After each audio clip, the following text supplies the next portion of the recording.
Hey, what do you say, ladies and gentlemen? Dan and I are excited to introduce our Buy Me a Coffee page. We've had a lot of listeners reach out and say, hey there, bub, we really appreciate what you do and want to support the show. Well, here's one way to do that without big corporations taking, 30% of the cut of your generosity. Just head over to www.buymeacoffee.com/BigBlueBanter and chip in if you'd like to support us directly. Every contribution means a lot, and it helps keep the show going strong. We appreciate each and every one of you. Thanks for listening, and have a lovely day. Welcome back. It's the Big Blue Banter, New York Giants football podcast. I'm Dan Schneider. Joined as always my co-host, Nick Filato. I was actually supposed to be home in snowy Morristown, New Jersey, where I heard they got 18 inches of snow. Saw some pictures. It looked shitty. But my flight was canceled. We're being told it's because of the weather. I think it could be because of this cartel situation. I'm out here in Mexico. I don't know what's going on. The hotel left like last night before we went to sleep, Nick. The hotel left like a printed out, basically piece of paper that was like, don't worry, don't panic. We're good here in Cancun. I hope they're right. I don't know. What I do know, though, is, Nick, our flight was canceled. It was supposed to be yesterday. They said the next time they can get us out is Thursday, which on one hand, look behind me. It's freaking beautiful here. And for those who remember from like 2 years ago, this is a throwback to that episode we did when I was in Vegas and the sun was like acting the similar way. And nobody could see me. It's just I was in the witness protection program. I'm back in the witness protection program here. Not really, actually. So it's beautiful here and that's nice. But I had routine, Nick, and I had things that I had to do. I wanted to podcast from the house doing this with my mic, my setup. I want to do my other show there. I want to do my work. I don't have really enough clothes to be out here for an extra 3 days. I may have to hand wash some things. Things are going on here, but I will get an extra day of golfing. So that is the good news. I was going to say, Dan, nobody is going to have sympathy for you who's watching on YouTube. We're sitting here miserable, stuck in like 20 inches of snow. And Dan has his piece like, oh, the sun is kind of hitting me in the face. We're like, what the sun? I don't know what the sun is, like get no sympathy. Now, but I understand that's such a frustrating situation to find. Like whenever I am traveling and I get stuck somewhere, I'm like, dude, all I want to do is get home. So I do understand. Yeah, because you have your like mind set up, like you have a 6-day trip or whatever it is, and you're like, that was the days I allotted, and then I want to be back in my routine. But it's all right. We're here. Be honest with the audience. Are you wearing your underwear double days now? You got double day underwear and socks? Today I still had one left. So tomorrow is the day where things start to get a little murky in it. Again, we're flying out Thursday. That's going to be the real problem because United, glorious United, which, nowadays I can feel like I just rip off on United for reasons that people may or may not know, having listened to this podcast for a while. But, they canceled the flight. It was a direct flight, 3 hours. And now we have to go on an 8:23 that goes to Houston on Thursday, 8:23 in the morning, which means they told us to leave this place at 5 a.m. due to the like cartel road stuff. They get to the airport early. We connect, and then we go to Chicago from Houston and then to Newark. We're going to get there at like 10 p.m. It's going to be like a 16-hour travel day. So that day is going to be a problem when it comes to the underwear situation, Nick. So maybe I'll do some hand washing, but we're here to talk Giants. Let's talk Giants football. Today was Joe Schoen's presser. Today was John Harbaugh's presser. They mentioned some things. They didn't say a lot. That's the way of Giants football. But there is some things that I wanted to expound upon based on what they said. And there's a lot of interesting things. And I want to start with Joe Schoen's presser. Where a lot of people are going to talk about, some of the things he said regarding Aponte's new role here, Don Aponte, regarding his role here. I don't really care about any of that stuff. The thing that stands out the most to me, Nick, was actually something totally unrelated. It was a quick line by Joe Schoen, but it was really important to me. And it was that he said Malik Nabers in his rehab is currently on track for training camp. And I thought, he said it himself. He's like, let's, don't quote me on that. I've said things in the past and you guys have taken it. But then I looked into it a little bit more, Nick, and I got a little bit excited because I saw that he's been putting in work. And this was according to one of the Twitter doctors who kind of tracked it. He said he's been putting in work on the rehab field since tearing his ACL and meniscus. And that was 9/28. He had the surgery on 10/28/25.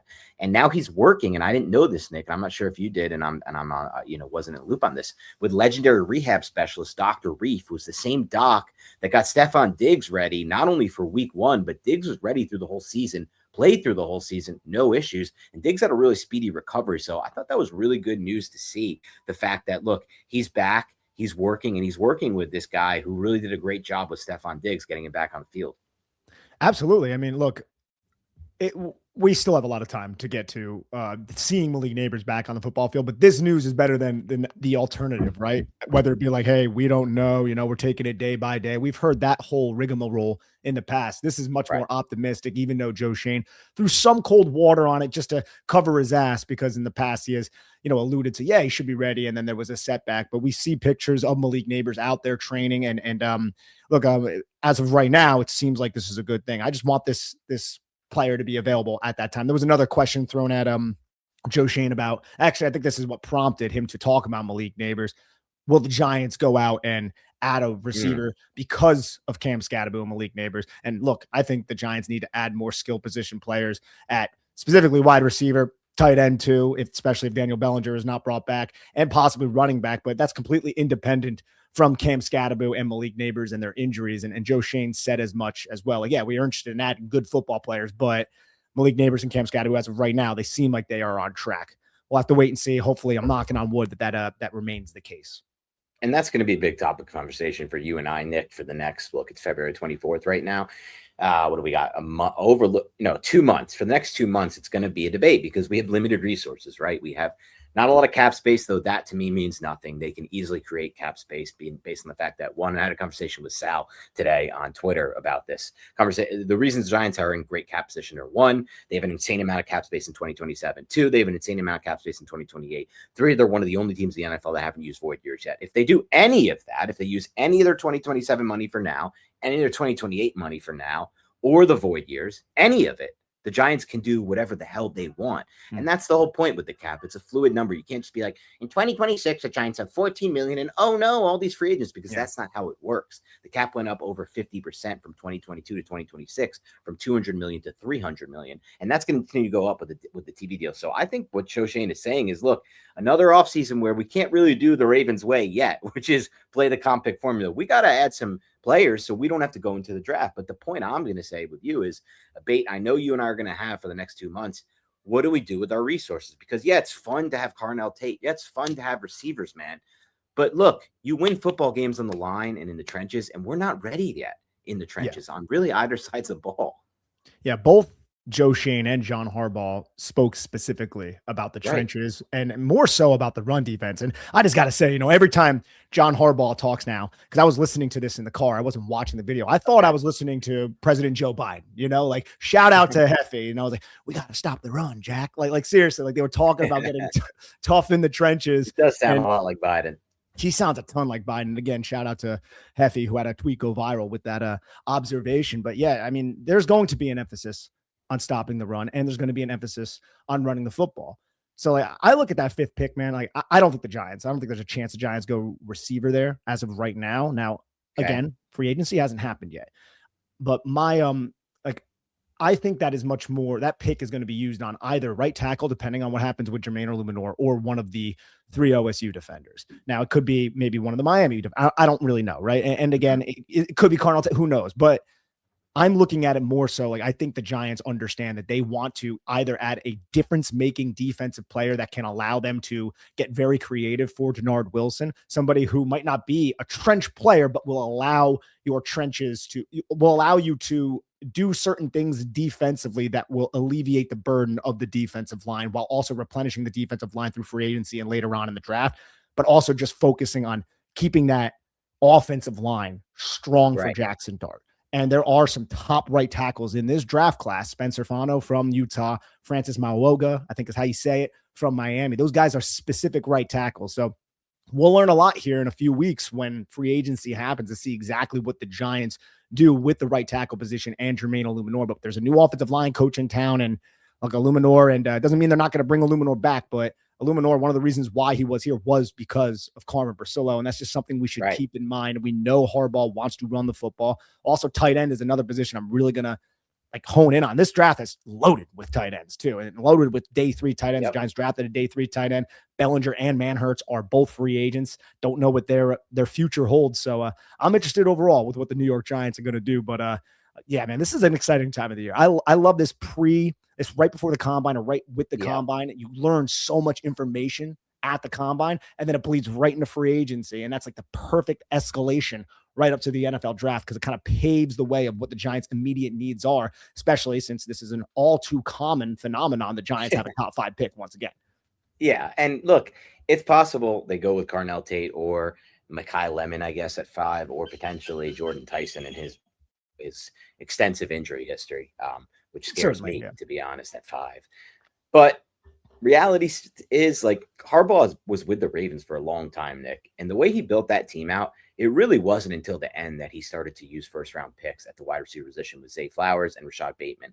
Before that, there were no first-round picks spent at wide receiver. And in addition to that, with that first thing in mind, that he built the team the way he wanted through the trenches, and then obviously at receiver, once he had everything in place with the Ravens. And when they took those players, they needed receiver and they didn't really need much else. But also, it was never a top 5 pick. Zay Flowers was a late 1. Rashad Bateman was a late 1. Top 5, that's a big position. If you want to throw that on a 200-pound player like a wide receiver who's not on the line of scrimmage, not impacting every play, you better hope that your line of scrimmage is right. And you could say, oh, the offensive line was the best it's ever been last year. Why would we keep picking an offensive line? But that's what asshole teams do. The teams that are good on the offensive line don't ever think like that. They think like, we need to keep replenishing this unit. And by the way, what the hell kind of future do we have at guard right now? Are we counting on Runyon to definitely be re-signed? No, I don't even know if he fits this current system that they're going to try to put in place. GVR's 35. There's nobody behind them. JMS is maybe a future piece. Maybe. Probably not, but maybe. And then they might not even re-sign Eluemunor, like you said. So there's a lot to go down on the offensive line. We really are only good at one position.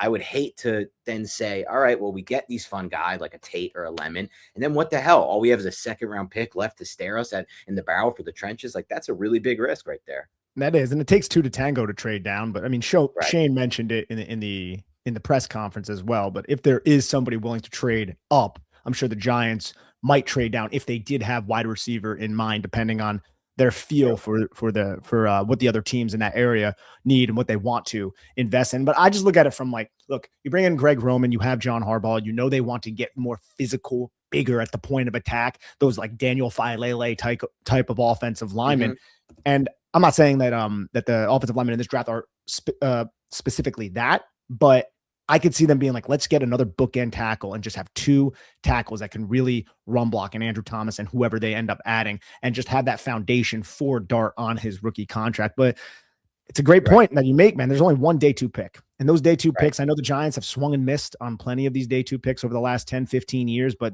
they're valuable, man. And they round the roster out. So that is going to hurt the Giants. I have to imagine that the Giants would be willing to trade back with one of those first 2 picks if the opportunity presents itself and the value is there, just to recoup some of the lost value, to really build this roster in the image of what Harbaugh wants.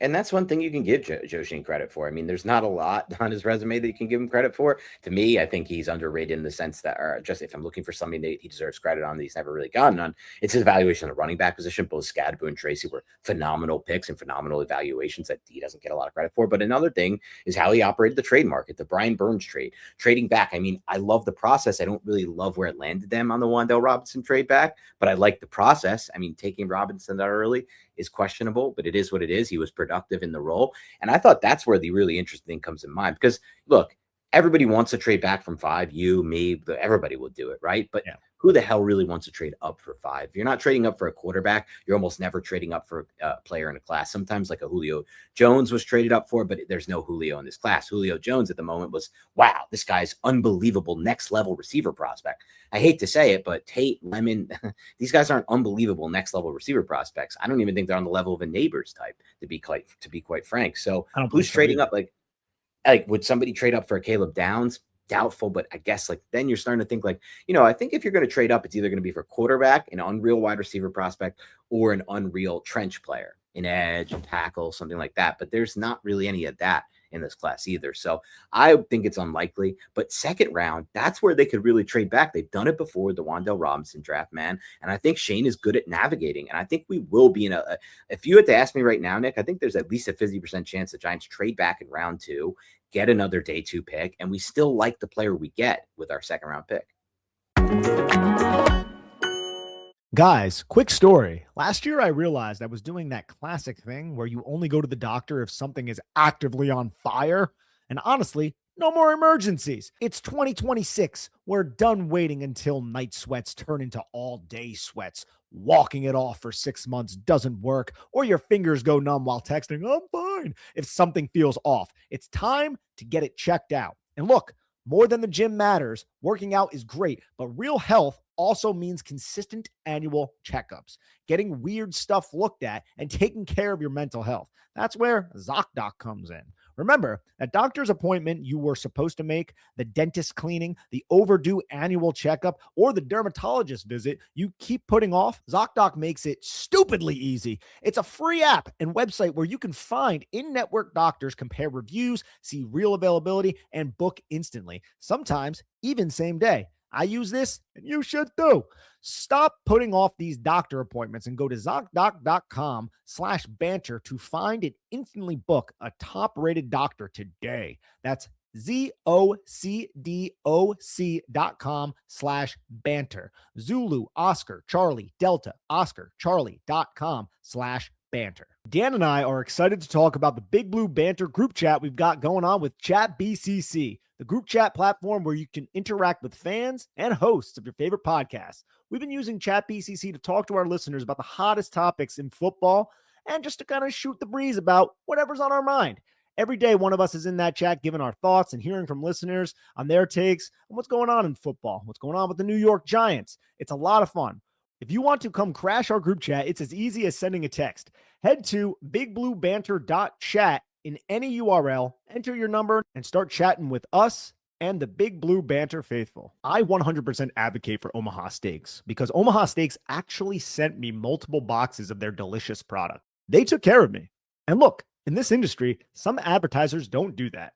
They'll ask for a personal endorsement that is completely fictitious. I might as well talk to you about Bigfoot or quality New York Giants football because they don't exist. But Omaha Steaks, they take care of their people. They sent me real steaks, perfectly aged for tenderness, hand cut by master butchers, plus chicken and other succulent sustenance. Omaha Steaks, if you're listening, I support you. And the listeners of the Big Blue Banter podcast should too. And you can save big on gourmet gifts and holiday favorites with Omaha Steaks. Visit omahasteaks.com for 50% off site-wide during their Sizzle All the Way sale. And for an extra $35 off, use promo code BANTER at checkout. Terms apply. See site for details. That's omahasteaks.com, code BANTER. Thanks again. I wear underwear every day, and I ensure that they're clean. But it's been a while since I switched it up, you know? It was always the same cycle. Order a pack, hope they fit, deal with the riding up, the stretching out, or just being comfortable by the end of the day. So when I found out Skims was making underwear for men, I was genuinely excited. I got friends who wear Skims for years and constantly talk about how comfortable everything is. So I figured if they nailed it for women, they were definitely going to come through for men too. I've tried a few styles, but my favorite has to be the Skims Cotton 5-inch boxer brief. The fit is unreal. They hit perfectly at the thigh and actually stay there. No riding up, no bagging out, no adjusting throughout the day. The fabric is soft, breathable, and somehow feels supportive without being too restrictive on your little friends down there. I can wear them all day, working, traveling, working out, and they still feel just as good at night as they do in the morning. What surprised me most is how confident and comfortable they make me feel. Once you find underwear that truly fits, you realize how much the wrong pair has been holding you back. At this point, I don't really see myself going back to anything else. Skims just does it better. Shop Skims Men at skims.com. Let them know we sent you. After you place your order, select podcast in the survey and select our show in the drop-down menu that follows. And if you're looking for the perfect gifts this season, the Skims holiday shop is now open at skims.com. Endurance athletes don't really talk about this, but heavy training can quietly wreck sexual performance. Long cardio sessions, high cortisol, bad sleep, under recovery, all of that hits the same systems that control hormones and blood flow. And when circulation drops, performance drops everywhere, including down there, bub.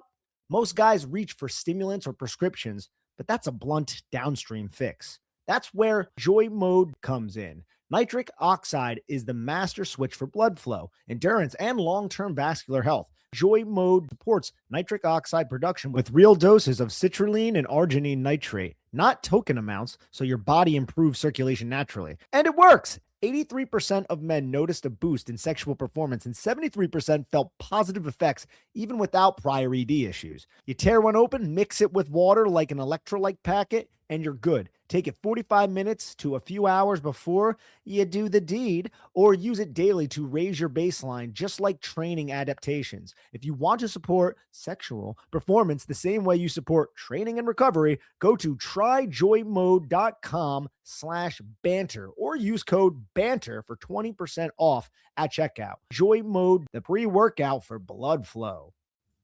It cut off for a second, so I just didn't hear that last second. I'm not sure if it's going to come through on the audio or the video. My internet is not amazing here. Well, you are in Mexico right now, but I did see birds. Like first off, the birds chirping in the background, incredibly peaceful, and they were making an appearance on the podcast, dude. Like, who would have thought that Mexican birds would be on the Big Blue Banter podcast? Like, that's such like a random cool thing. The animals here are not scared at all. They are like, I think it's just a matter of like conditioning over time. They've been fed by so many people, but the birds will just come up to you on your porch here. And then on the golf course, there's like these things that are not raccoons, but they're like kind of from the raccoon family. And they're just like not afraid of humans at all. They would come up and they say on like on the sign on the golf cart, like, hide your wallet, hide your food. They'll just come up and grab your shit. And they're just in our cart, like not afraid at all. So the wildlife out here, very, very bold. Hopefully the Giants will be as bold, but just as bold as the wildlife in Mexico out here. Great segue, bro. Great segue. Yeah, so that's the trade. But let's get into the free agents, because I thought there were some interesting comments made on the Giants free agents. Now, the big ones are Eluemunor, Flott, and Wan'Dale. We don't know what's going to happen. Schoen and Harbaugh basically both mentioned they're interested in signing them, but they have to decide on if their evaluation of these players matches up with what their agents are asking for. Not a lot of specifics, but then there are two things that stood out to me specifically on our free agents, Nick, and I'm sure you caught these as well. The first one is Joe Shane's mentioned that there is some connection between Harbaugh and Eluemunor from their days in Baltimore. I thought that was a good sign as far as, are we going to get Eluemunor back? The other one that was even more interesting was his comments on Wan'Dale Robinson. I'm going to try to find this exact quote now on Wan'Dale, because I thought it was very, very interesting. I'm missing it right now. It's somewhere in this doc. Sorry. This is not the best of podcast. Oh, here it is. So, and this was, I believe, from Marshall Green, who I guess was at the combine, or he took this quote from somewhere. Shout out to Marshall Green if he was at the combine and got this quote. This is from Joe Shane, and his answer was on his answer on if Wan'Dale Robinson's going to be back with the Giants versus Jermaine Eluemunor. He said, Shane said, Wan'Dale caught over 90 balls the last 2 years. He's a 1,000-yard receiver. But how much are we going to use the slot receiver? Is it going to be an integral part of the new offense? So yes, you have those conversations. Now, right tackle, you need a right tackle regardless. So, and Jermaine was actually with Baltimore, so he has a relationship with coach in the past. But yeah, a receiver like Wan'Dale, you definitely had to have those conversations to make sure you're going to get the value from the player if you're going to pay him what you're probably going to have to pay him. That was a really interesting quote. We brought this up, I think, 2 podcasts ago or 3 podcasts ago, just talking about the spike that we're likely to see in 21 personnel with a fullback or a quasi fullback HF, whatever the hell you want to call it. Right. And then of course, 12 personnel and 13 personnel. And what that does to a slot wide receiver like Wan'Dale. Look, if a slot wide receiver like Wan'Dale's getting paid $4, $5, $6 million a year, that's one thing. But if he's getting paid 16, that's a completely different thing. And that's where I'm like sitting here and I'm like, look, Wan'Dale Robinson is a talented player. I think there's a lot of offenses who want to use him. I believe Liam Cohen was his coach at Kentucky as well. So there's a really good relationship there with Liam Cohen. Now, can Jacksonville go out? Would Jacksonville go out and sign another big ticket free agent? I feel like they've been doing that a lot recently, especially after drafting Travis Hunter. That I'm a little skeptical about, but I just I can see the Giants letting Wan'Dale walk. And then that really comes down to, like we said on the last podcast or 2 podcasts ago, Jermaine and then Cor'Dale. And when it comes to Flott, it's just like, I like Flott. I don't like giving up on a guy like that, especially out of value. I just don't know if he fits what Denard wants to do. So that's going to be a conversation. And then there's going to be there's going to be a lot of free agents coming to town, new free agents. We see this every time the Giants fire a coach and bring in a new coaching staff. They bring in their guys who they've coached in the past. And there's no coach that has more players, a bigger umbrella, a wider net than John Harbaugh does, because John Harbaugh has been a head coach since 2008. And then all the other coaches that are on staff, the only coaches that are on staff from the previous coach in Brian Dable is Tim Kelly and Charlie Bowen.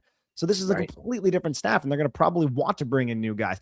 I'm so interested to see exactly what the Giants do here, because it is going to lay out everything for the draft. But I mean, I think there's a realistic chance, and I'm not saying this as a certainty, but there is a realistic chance that the Giants don't bring any of those three back.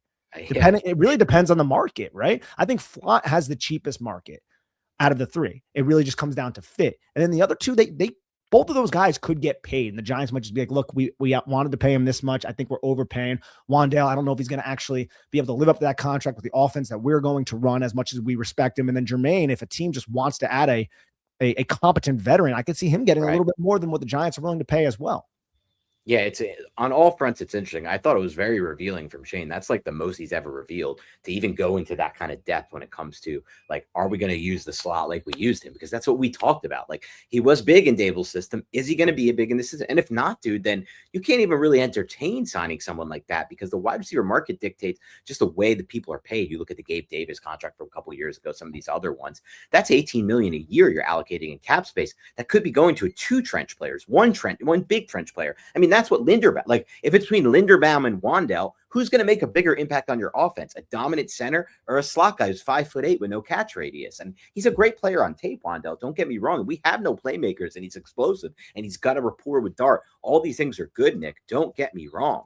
But I have a really tough time, in my mind at least, coming to the point of wanting to pay Wan'Dale Robinson 17, 16, 18 million a year, given the fact that he's 5'8". I'm just kind of, you can start to call me this because I'm fine with it.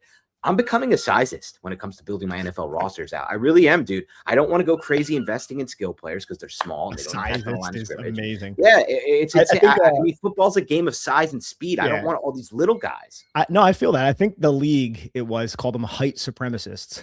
It's not even a height thing with Wan'Dale. It's like a reach.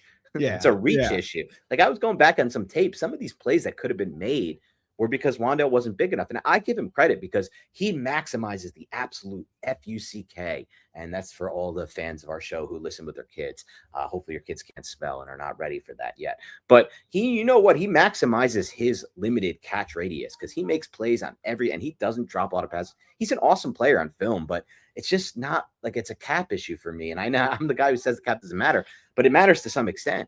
Well, it certainly matters to some extent, especially when you can allocate that towards another receiving threat, whether that be a tight end or a wide receiver who's going to better mesh and fit with the play calling style of what the Giants are going to do. That includes Matt Nagy, obviously, Greg Roman as well. And there's the whole blocking element from it. Like, you want to be able to look. Wan'Dale tries hard as a block. He kind of reminds me of Evan Ingram when it comes to this guy puts in the effort, but size is a problem. Like, Evan Ingram blocking a 270-pound defensive end was usually a problem, albeit he tried his ass off. Wan'Dale Robinson blocking a 230-pound linebacker was kind of a problem when he would have to come down the hill and try to like crack him or get in his way, right? Correct. But if you get a bigger receiver, that's not going to be as much of an issue, even if it is somebody like an Isaiah Hodgins who can block, right? You can just get in the way. So like, I could see that being a difference maker, because he might be worth it at 8 or 9, but he's going to get more than that. He's just going to get more. Get 16 to 18 on the open market. That's the problem with all these free agents, really. Besides Jermaine, I think Jermaine's the one most likely to resign. You mentioned Flott. The issue with Flott is that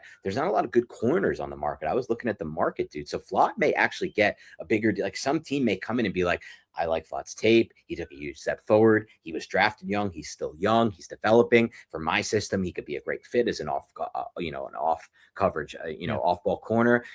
I'll take him right now, and I'll pay him a lot because there's no one really at that age that I can get at the corner position on the market. Just look at what the Giants did with Daboll.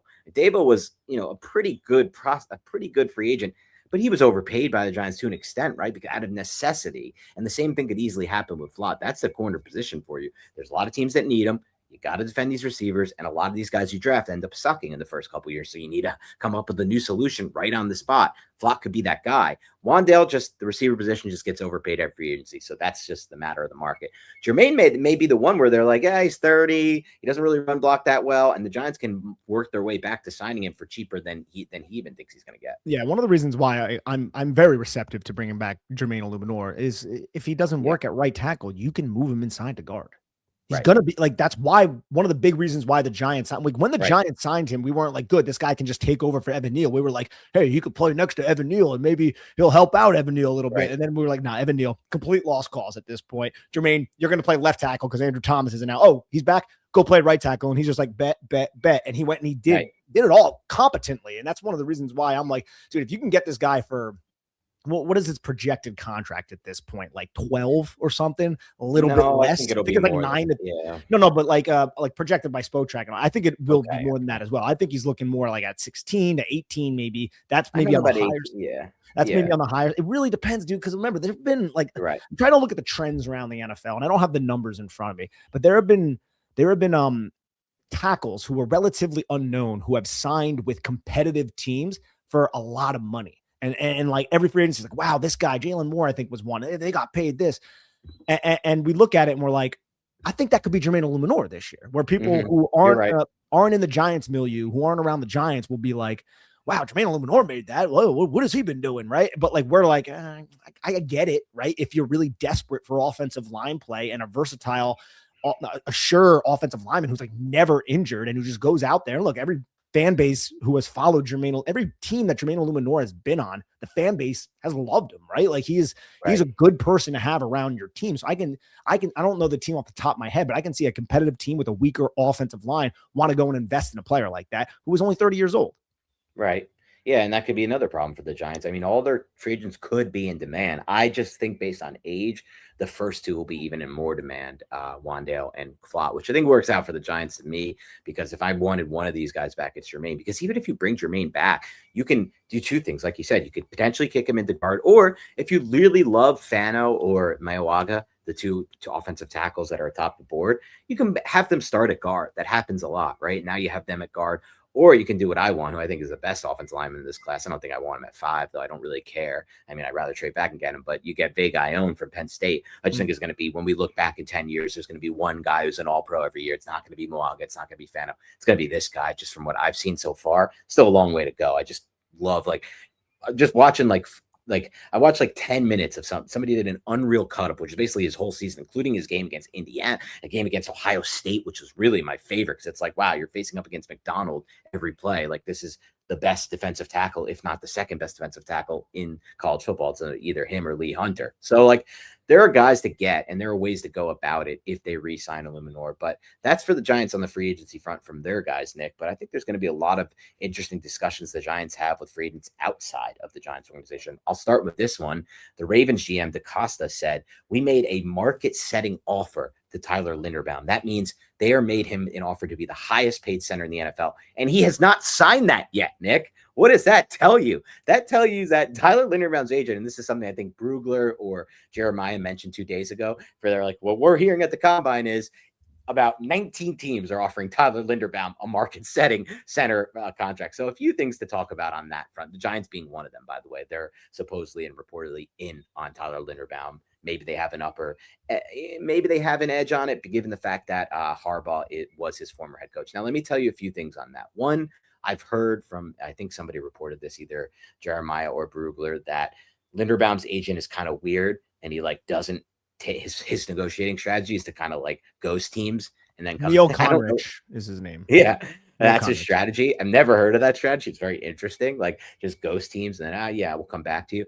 But the other thing on that is two things. One, we had on Ken McCusick, who does break down tape, and he offers his one opinion. And his one opinion was, look, Tyler Linderbaum wasn't that good on tape last year in pass protection. And if you look at the numbers from PFF, things like that, he wasn't good. But then if you look at ESPN's block win rate, Tyler Linderbaum was the third best pass blocking center. You ask some people, and they tell you, look, he wasn't great last year, but a big issue was that he had I don't want to say the word idiot, but he had two struggling players at left guard and right guard. And when you kind of look back at the 2024 tape, you see a guy who was actually really good in pass protection. We already know he's a beast in run blocking. Yeah. So it kind of makes me second guess it. And I'm like, look, if I'm going to spend $20 million on Wan'Dale Robinson, why not just use that money on Tyler Linderbaum? Yeah, I mean, it would be an upgrade over JMS. I'm still a little look, I don't want to pay above market value for a player like this. And look, I think it's a great point that you made about the left guard and the right guard situation with the Baltimore Ravens. We know that hamstrings centers, right? He's still, from what I've seen enough to understand that he does struggle a little bit with power defensive linemen, the Dexter Lawrences of the world, the Cam Haywards of the world. But he's still somebody who masters the art of understanding and manipulating leverage, positioning, footwork, hands. Like he's a technician who's an excellent run blocker, takes the best angles that you can take as a center when you are run blocking. And he's not a liability as a pass blocker whatsoever. It's more so just, am I really getting value if I pay this much for this center? Right. Is he that much of an upgrade over John Michael Schmitz? He is an upgrade over John Michael Schmitz. I think that's undeniable. But how much? Is it $15 to $18 million more? It says we're looking at a market setting deal. Creed Humphrey signed a 4-year, $72 million contract. Wow. Yeah. So and that's not Creed Humphrey, but I'd rather have Creed Humphrey. I would rather have Creed Humphrey as well. So we're talking about we're talking about like $21 million for if it's that much more than what Creed Humphrey is making, 21 million on your center. And it's not like, and he's not the like just definite best center. Like this is just a market move for the center position for a very talented, probably top 5 center in the National Football League. But how much of a difference is he going to make over someone like John Michael Schmitz? And I'm not convinced that his addition will be worth the amount of money the Giants will allocate towards him. But I do understand that the Giants want to get their guys on the offensive line. I think this offensive line is going to look completely different after the 2026 season. This offensive line might have 4 different starters opposite of Andrew Thomas, like we said on, I think 2 podcasts ago. Yeah, which is crazy to think about considering how hard it is to find offensive linemen. And how good they played, right? Resources are, and how good they played last year as a whole, which I think was partly, due in large part to Carmen Brasillo and just continuity and lack of injuries and playing together for so long year before going into then last year and no injuries. But, you can't predict that. And a lot of these guys are getting older. GVR is getting older and Jermaine Eluemunor as well is getting older. And it's going to be a new blocking system. Carmen Brasillo is gone. And a new system on offense with Matt Nagy in here over Brian Dable and Mike Kafka. A lot of changes that might lead you to believe, okay, maybe it's a good idea. They want to get in different guys to play in a different offensive line. With that said, I think you make a great case, Nick, and I'm not, push come to shove, I'm probably more on your end. But in the end, ultimately, if they do decide to be the team that gives Linderbaum the market-setting contract, I'm going to sit here and be like, you know what? I don't really care because we're investing in the offensive line. And anytime you want to pump money into a young player without an injury history on the offensive line, I'm just going to support it because to me, that's better than handing Wan'Dale Robinson or something like that a lot of money. Even like before you're like, oh, the Wan'Dale, like I'm like so okay with our skill position players and just finding guys like Hodgins and whatever and using 12 personnel, 21 personnel to kind of move your offense and run blocking and getting guys going in the run game, Scatterbo in the pass game, Tracy in the pass game, that I'd rather go DJ Reader and Leo Chenal for the price of Wan'Dale a million times out of a million times. If you could tell me what's going to make the Giants football team better right now, DJ Reader and Leo Chenal or Wan'Dale Robinson, I don't even think it's a discussion. I'll put Gunner in right now in Wan'Dale's role, and I'll take I'll take those linebackers we had off the field, and I'll take those defensive linemen we had off the field and put in Reader and Chenal. And I know for a fact we have a better football team. I don't think anything you said is wrong, including the title. Like, look, if the Giants went out, like this is my immediate, like if you ask me, right, like, what do you think about this? Like, I gave you the answer I just gave like 5 minutes ago. Yeah. But if the Giants sign Tyler, I'm not going to be like, oh, this was so dumb. No, I'm going to be like, look, the Giants, it's an investment, right? Is it the wisest? Right. We'll see. But the Giants did get better and more reliable on the offensive line. And that is a step in the right direction, at least in my opinion. So and we got better in the run game by a lot. Yes. And that's where I stand with that. And I do think putting like John Runyon next to Tyler Linderbaum and even GVR, if the Giants bring back GVR, that's going to be a much better situation than I think it was Daniel Filele. And I can't remember. Ben Cleveland was the other starting guard there for a little bit. And I know he has not lived up to the expectations that John Harbaugh had for him. I'm pretty sure John Harbaugh advocated pretty heavily to draft him in the whatever draft that was, 2022 or whatever it was. But yeah, so that's where I stand on the Tyler Linderbaum thing. Like it's just you're getting a good football player who's 25 years old, who's probably a top 5 center in the league. And the Ravens made him a market-setting offer, which shows you that they believe that, they don't want to lose this guy either. So to me, that would be it's the bidding war that I'm scared of. It's the bidding war. The bidding war sucks. The bidding war sucks. It just, it's free agency. You don't want to have to do this. You want to, you want to be the team that gets to play it. Especially when you spent a top 60 pick on JMS. I know that was a 2023 draft, right? Like that was a 2020. And he played his best last year. And he did. Yeah. And I think we can all agree, look, it's underwhelming, right? It's not like the worst thing in the world. The Giants, unfortunately, have had plenty more busts than JMS, right? Like that's an unfortunate reality about being a New York Giants fan and somebody who covers the Giants, but you're still not like, we needed him to be a top 5 center. We needed him to be Tyler. Oh, yeah. like spending the 57th pick on him. Why else would you use that pick on him? Yeah. He's not. He's not bad. Like, he's fine, but he's not a difference maker either. I think if you go at that position ever in the top 60, you got to get a different, because you can get so many centers in day 3. Look across the NFL. Half the league is starting at centers day 3 and UDFAs that are starting. If you really look at it, there's very few first, second round picks starting across the NFL. It's probably about half of the 32 rosters. I'll take a look at that and get back to double check, make sure I'm not totally off on that, but that's how it was at least a few years ago. So I think and that leads me to believe like you might be right. Like, why are you going to break the bank and use so much of your cap space on a center then? But I just do feel like anytime you do invest in the trench is a good thing. I'll start by saying that. And yeah, it's going to be an interesting debate throughout the next couple of weeks. And it's also just building the roster and the image of what John Harbaugh wants. And obviously Tyler Linderbaum has something like he is somebody who would help him achieve that. Right.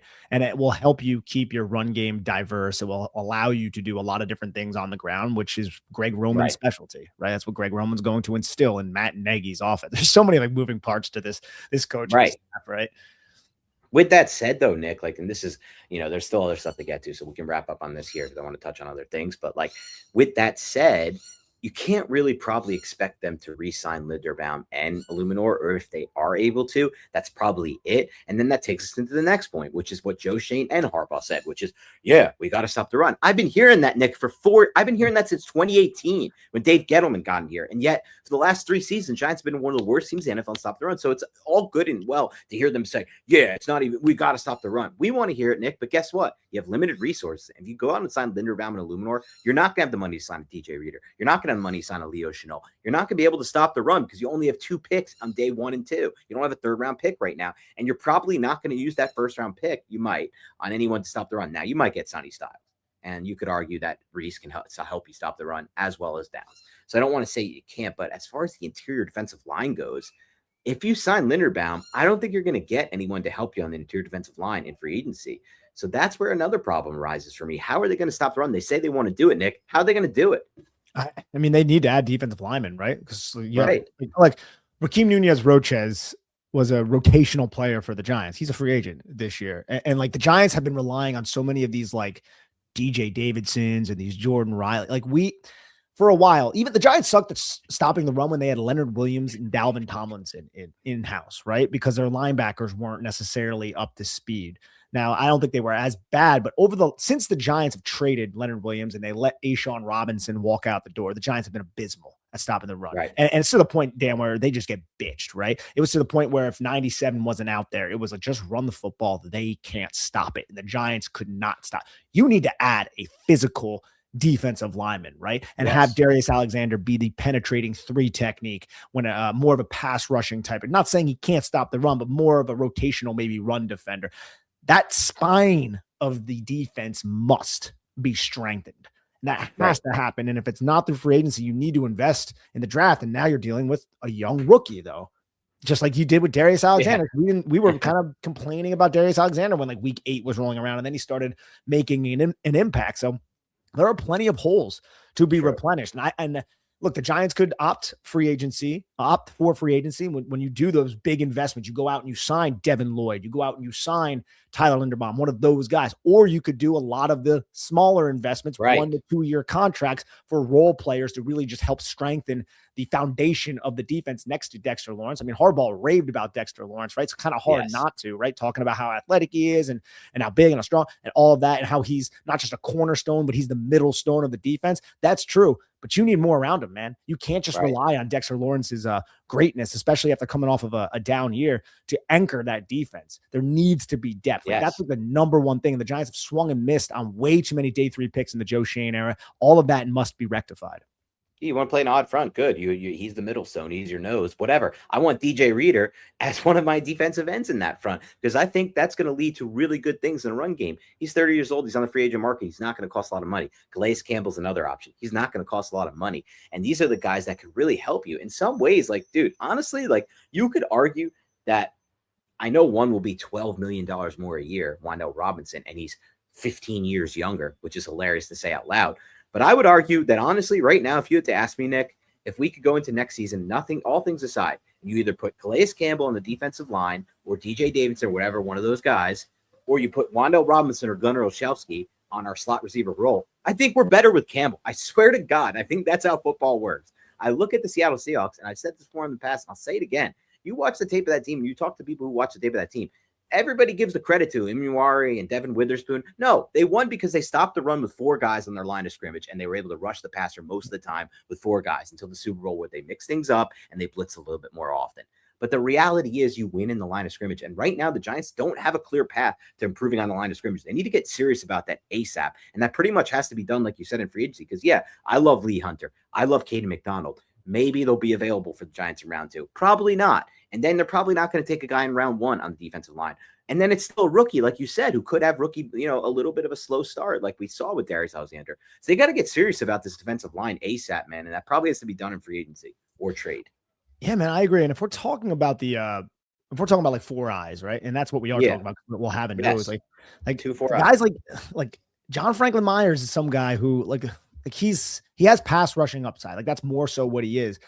Right. But he's not a bad run defender, right? And it really depends. Like, and he's a veteran who was on one of the best defenses, one of the most well-coached defenses in Denver. And he's been around the league a little bit. I think he's like 29 years old, about 290 pounds. Like that could be one of your 4 eyes in that, and just to strengthen your overall defense. Cause it's just not wise right now for the Giants to roll out Dexter Lawrence, Darius Alexander. And then if it's like a day 3 pick, right, on the defensive line, like you do need to add some of those veterans. And I don't know how much, and Franklin Meyer, I'm not saying it has to be him, but a player like that, a player like Reeder, right? Somebody who is versatile enough, can play that 4 eye, is athletic enough to help out with the edge, because you're going to see a lot of 5-man fronts in base. Now the Giants are going to be in nickel too with Denard Wilson. It's going to be a lot of nickel personnel. It's like what the entire National Football League is doing. But when you are in base, you need those 2 4 eyes or that 3 tech and the 4 eye, depending on how the Giants want to do it, right outside of Dexter Lawrence. And you isolate Dexter Lawrence against these poor damn centers. And Dexter Lawrence does his thing, like we saw with the Wink Martindale coach defense. So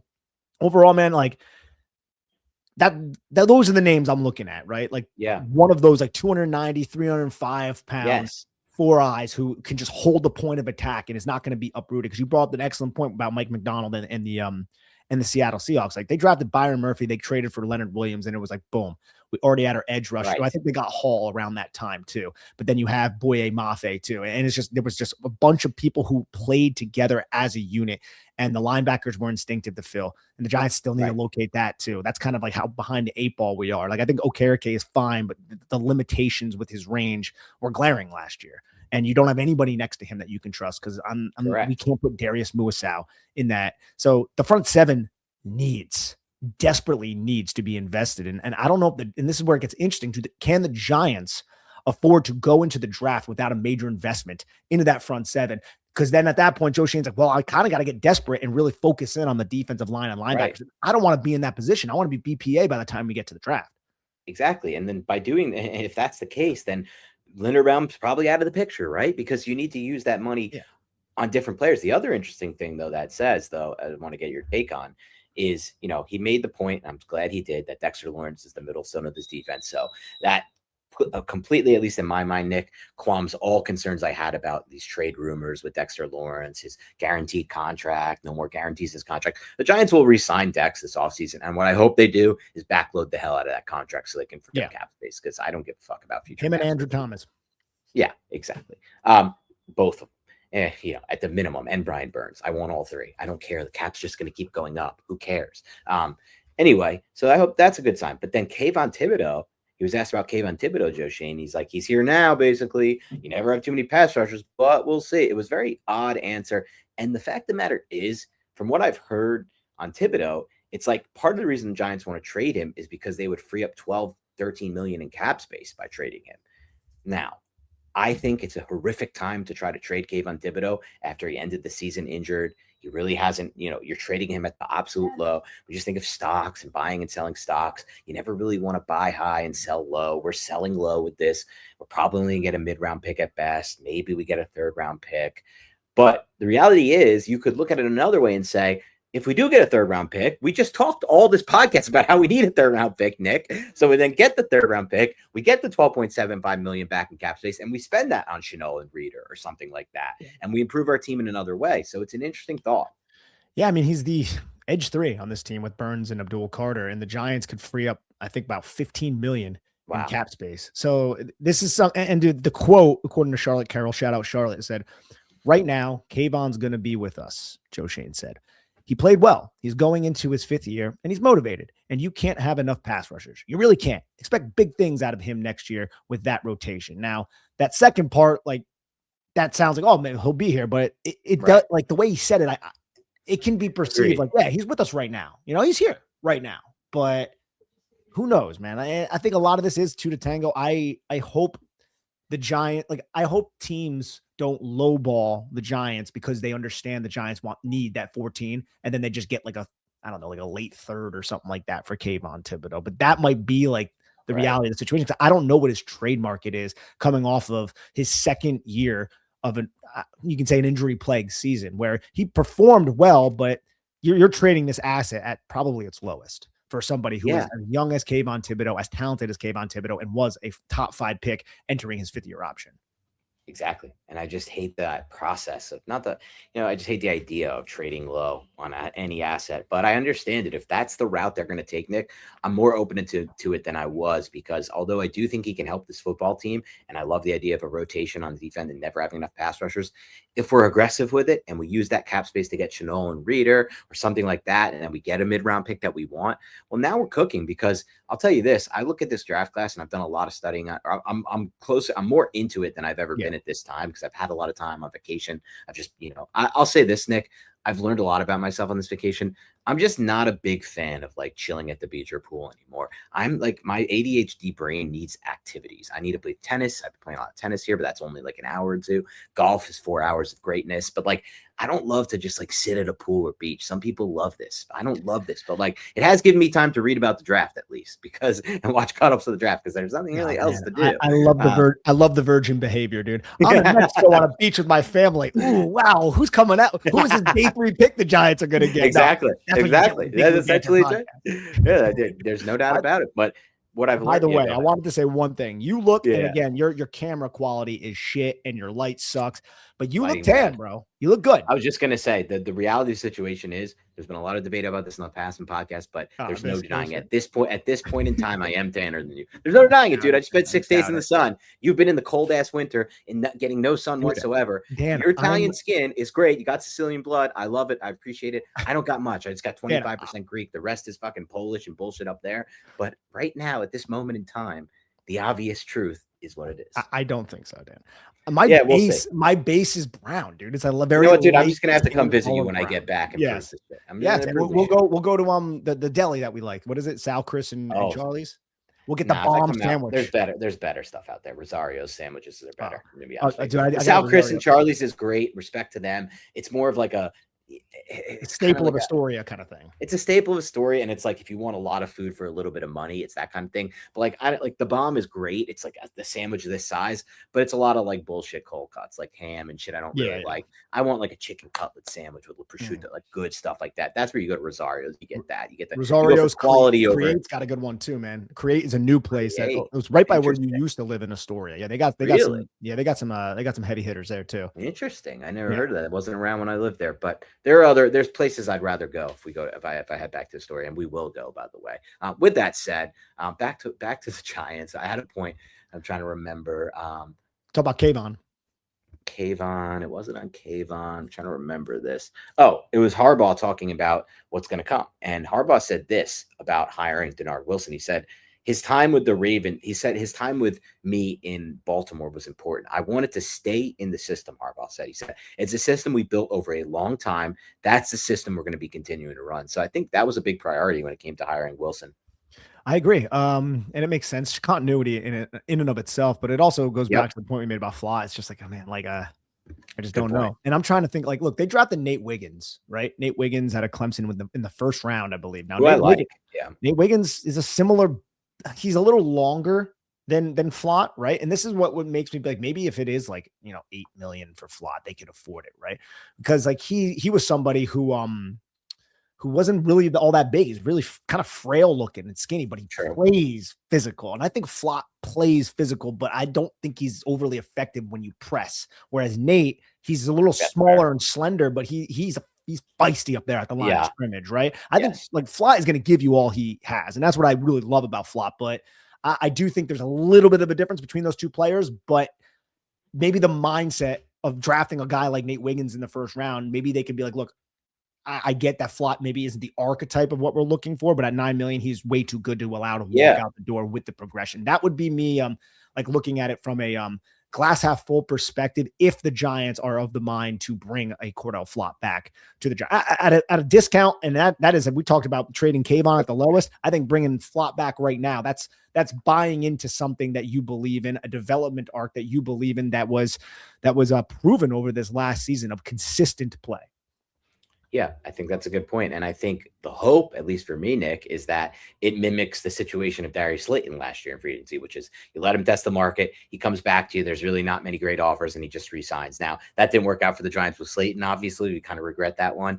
But I hope the same thing happens with Flott in this scenario. But it's a little different. Slayton was older, and he's not like viewed well by the league. Clearly, the Giants viewed him better than the league did. I don't know if that would be the case with Flott, but yeah, sorry, go ahead. No. I was just, Slayton's also, he always had like the leadership thing in the locker room too. Whether like fans want to like hear that or not, like he always was somebody who was spoken, like does really well on the camera, is really thoughtful with his answers, and I think does wear the badge of leadership for the New York Giants. Whereas Flott, this isn't me besmirching Flott, but Flott doesn't necessarily have that type of gravitas in the locker room. It doesn't seem like. Yeah, maybe not, and that's partly the reason I wanted to him back. But my point is, just like maybe he could play that role for us, like his market isn't what they think it is. Meanwhile, that's not going to be the case for Wan'Dale, and that's probably then again. And I want to make a quick addendum to what I said. Yeah, I do remember like Darius Slayton towards it. Like we did not think the Giants would resign him because like there was like weird stuff about him liking certain shit on social media. Like when Nick McLeod was let go, I think he had something to say about that. So maybe I'll make a little adjustment, but I don't know if that's what that might've been though, what the locker room was feeling. Right. Like, so I guess it's a little bit more complex than that. Yeah, it is definitely more complex than that. Now I will say this, it reminds me of what I was saying before I got into the stupid who's Tanner tangent. As I've taken time to study this draft class, now, this is the problem. Is it inherent bias because I'm spending more time this early looking into these like fringer players? But I really feel, and I'll, I think Sal listens to our podcast a lot. I'll press him on this because I want to see if he agrees with me, because he spent, they on their podcast, shout out to Sal and Monty, that He's a Giant pod. They do the draft way earlier than we do. I feel like there's a lot more depth in this class than I'm used to in recent classes. It's not great at the top. We've talked about it's not a lot of blue chips. But there's a lot of depth, which leads me to believe I really do want to trade back. But specifically in positions, I'm not used to there being depth. Like there are corners I like deeper down this draft class. There are tons of off-ball linebackers. Like I love Styles, and he would probably be my pick at 5 just because I see a star there. But I'm like more okay passing on Styles at 5 and going Downs or Reese or whoever there, one of the linemen, because there's so many off-ball linebackers that I want on day 2 in this class.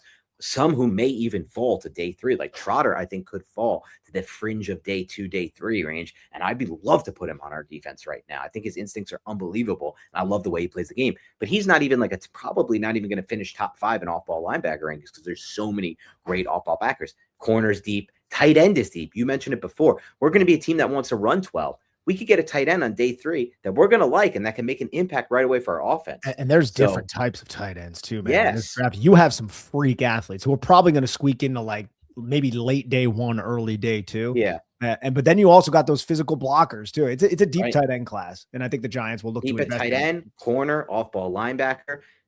Some people say it's deep at D tackle. I haven't gotten there yet, but I hope that's the case, obviously, as well. And so it's going to be an interesting draft class, but it seems like to be a class to me, Nick, where we're going to want a lot of picks. So I do really hope we find some way. Now, maybe that way is trading Kayvon. I don't know if I love that, but maybe that's one way we can do it. Maybe another way is we trade the day 2 pick, the second round pick back. It's a coveted pick. We did it once with Wan'Dale and it worked out. So I'll be very interested to see what the Giants do. There's options to get depth here. It's positions they need. Cause like you said on the Flott, I got here from the Flott thing. It's like, if we let Flott go, we need corners, dude. We're back in another position of need. Like, what the hell do we have at corner at that point? Yeah. I mean, you're really relying a lot on Tae Banks. And again, like, look, I'm willing to rely on Tae Banks to a certain degree. I want a good contingency. I want a Cor'Dale Flott contingency plan with Tae Banks, right? But I do think I think when we brought this up, one of the best things about bringing in Harbaugh, but more specifically Jannard Wilson, is the hopeful revitalization of Tae Banks as an asset on defense, but a lot of it, he's going to need to reach down and see if he has that ability to fit the run, because it's not the coverage. Fit the freaking run, dude. Just be physical and just freaking do your job. That's you don't even got to make the tackle. Just don't allow them to the outside. That's like, just contain, dude. Contain. That is like base 101. Don't be a liability where defense or opposing teams are literally scheming to run to your side. And I'm sure there's so many people that have to be telling this kid that at this point. Harbaugh's preached toughness, right? And every Giant fan, it seemed like, was like, oh, he's talking about toughness and doing your job. Like the one Giant that popped in our mind was Tae Banks. But then you bring in Denard Wilson, you're like, dude, if Tae Banks does that, if he can develop that, you're talking about getting like a corner one. Like he has that upside. Like he has the potential to be a cornerback one. He does. I think. If he's so bad at the catch point that like it's hard for him to ever be a corner one. That's a very good point. It's an excellent point. I'd say this is not like, I'm not talking about Stingley or Surtain or anything like that. But I'm saying somebody who's going to just stay in the hip pocket. And he's going to be annoying, and he's athletic enough to cover you. And you just say, follow that guy, man coverage. And he basically what he was his rookie season, which we would take. We would take that, like a better version of that, obviously. But you're right though. Like the catch point stuff was. I mean, the Giants, I feel like they haven't had a cornerback who is good at the catch point in so long. Like, Debo is fine, but we didn't really see it last year. Bradbury was good at the catch point. Oh, Bradbury. But, like, even corners that the Giant, like a Dory Jackson, was a good corner, like, was a solid cornerback for the Giants. He was not really that great at the catch point. Right. So, the Giants just, I don't know what it is, but they have not really. Bradbury, Webster, Aaron Ross. Those are the ones that I remember. Yeah. And I mean, Flott last year was solid at it, but, like, not like what we needed. Yeah. And even Ross wasn't that good. He was good at times at it. Webster was good at times at it, more so than Ross. But remember, there's a corner, but Terrell Thomas. Remember Terrell Thomas? Oh yeah, he was amazing at the catch point until they just shredded up his knee too many times. Yeah, Terrell Thomas was a great player and great prospect. We made so many wise investments into the DB room back then with Aaron Ross, Kenny Phillips, and then Terrell Thomas, and injuries just plagued so many of these dudes, bro. Corey Webster, Kenny Phillips.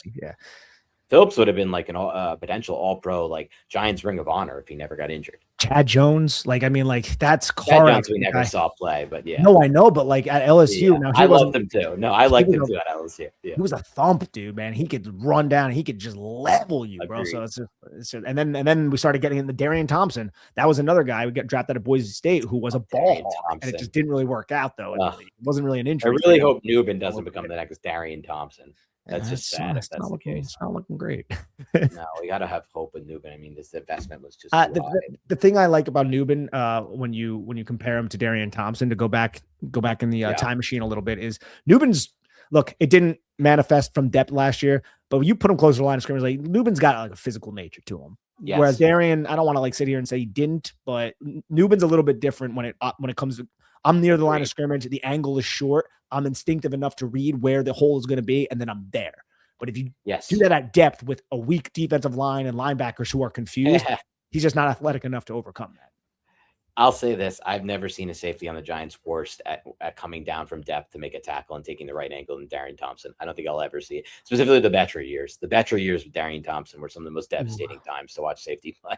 Especially when we were so used to watching like Antrell roll. We were like, oh my God.